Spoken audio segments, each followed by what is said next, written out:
এই ভিডিওটা যে আমার নিজেরই বিশ্বাস হচ্ছে না। ছোটোবেলায় যখন নানু বাড়িতে বেড়াতে যেতাম, আমার সমবয়সী যারা ছিল সবাই পুকুরে নেমে ডুবুডুবি করতো, দুষ্টুমি করতো, গোসল করতো। দেখতে ভীষণ ভালো লাগতো, ফ্যাসিনেটিং, কিন্তু আমি কখনো সাহস করতে পারিনি। আমি জাস্ট পুকুরের পাড়ে চুপ করে বসে থাকতাম।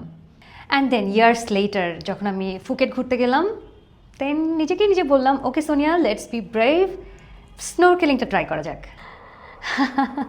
জাস্ট এই ভিডিওটা দেখুন, এটা দেখলে আমার নিজেরই এখন হাসি পায়।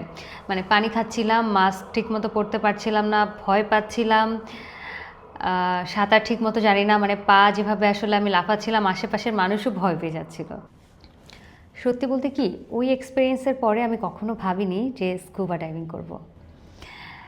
And then come Indonesia. When I thought about scuba diving, I was excited. But honestly, I was terrified too. I had migraine issues, breathing issues, and my trainer also said me that, "Are you ready, Sonia? Are you sure?" Then I thought, what should I do?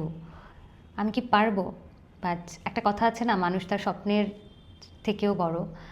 আসলেই তাই, মানে স্বপ্নটা ছিল যে আমি scuba করবো, আমি পানির নিচে সেই অদ্ভুত জগৎটাকে কাছ থেকে ছুঁয়ে দেখবো। এবং সেই স্বপ্নটা আমাকে বাধ্য করে প্রত্যেকটা টিক মার্কে নো দিতে, যে আমার এই ধরনের কোনো প্রবলেম নেই। কারণ আমি যদি টিক মার্কগুলোতে ইয়েস দিয়ে দিই যে আমার ব্রিদিং ইস্যুস, মাইগ্রেন ইস্যুস আছে, আমার সিভিয়ার কোনো প্রবলেম আছে, আমার কোনো অপারেশন হয়েছিল কি না, সো এগুলো যদি আমি একটাও টিক মার্ক দিই, আমি সেখানে এলিজিবল হব না স্কুবা ডাইভিংয়ের জন্য। And finally I just took that decision যে আমি স্কুবা করবো। অ্যান্ড সব কিছুতে আমি নো দিয়ে দিই।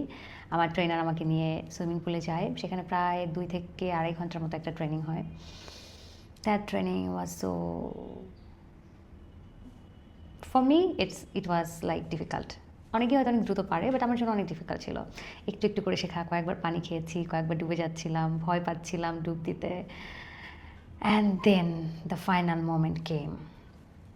আমরা দুজন ছিলাম, আমি আর সিনথিয়া, অ্যান্ড আমাদেরকে নিয়ে যাওয়া হলো মাঝ সমুদ্রে। অ্যান্ড দেন দিস ওয়েট এত সহজ ছিল না।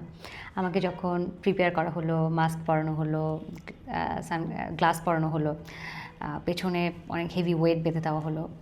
সো তারপরে অলরেডি আমার ট্রেনার লাফ দিয়ে দিয়েছে, কারণ ওটা নিয়ে আসলে নৌকা থেকে লাফ দিতে হয় ডিরেক্টলিটা, আস্তে আস্তে পায়ে হেঁটে নামার কোনো চান্সেস নাই। অ্যান্ড ওই লাফটাই আমি দিতে পারছিলাম না। ফার্স্ট টাইম আমি বললাম আমাকে একটু সময় দাও, আমি দিব। তো আমি একটু টাইম নিলাম, হলো না। আমার ট্রেনার আমার জন্য আবার উপরে উঠে আসলো, তারপর বললো, সোনিয়া আমার হাত ধরো, আমরা একসাথে লাফ দিব, কোনো ভয় নেই। আমি আমার ট্রেনারের হাত ধরলাম এবং সে কাউন্টডাউন দিল, 1 2 3 ঠাস। আমি না, আমার ট্রেনার পানিতে লাফ দিল, আমি দিতে পারলাম না। And he said like, Sonia you betrayed with me. But তখনও আমার মনে হচ্ছিলো আমি পারবো না। আমি ট্রেনারকে বলছিলাম মেবি আমি পারবো না। অ্যান্ড দেন আমার ট্রেনার আমাকে বললো, তুমি একটু চোখ বন্ধ করে কাউন্ট করো, তারপরে তুমি যদি লাফ দিতে না পারো, ঠিক আছে, তোমার স্কুবা করতে হবে না। অ্যান্ড দেন আমি চোখ বন্ধ করে কাউন্ট করা শুরু করলাম। অ্যান্ড সাডেনলি জাস্ট কয়েক সেকেন্ডের মধ্যে আমি রিয়েলাইজ করলাম যে আমি পানির মধ্যে পড়ে গেছি। অ্যান্ড দেন আমি বুঝলাম যে নৌকাতে যিনি ছিলেন, নৌকা চালক, ওনাকে আমার ট্রেনার ইশারা করেছে, উনি আমাকে ধাক্কা দিয়ে ফেলে দিয়েছে। So that's the moment. And then everything was so perfect, so cool. প্রায় 48 মিনিটস পানির নিচে ছিলাম এবং আমার মনেই হয়নি আমি এতটা সময় পানির নিচে। এত কুল ছিল, কোনো ব্রিদিং ইস্যু নেই, কোনো মাইগ্রেন নেই, কোনো নিঃশ্বাস প্রবলেম হয়নি, এক ফোঁটা পানি আমার মুখে যায়নি, একবারও সানগ্লাস খুলে যায়নি, একবারও পায়ের যে আমি উইংসটা পরেছিলাম সেটা খুলে যায়নি। পানির নিচে জগৎটা এত অদ্ভুত সুন্দর, মানে এত বিমোহিত করছিল আমার লাইফের।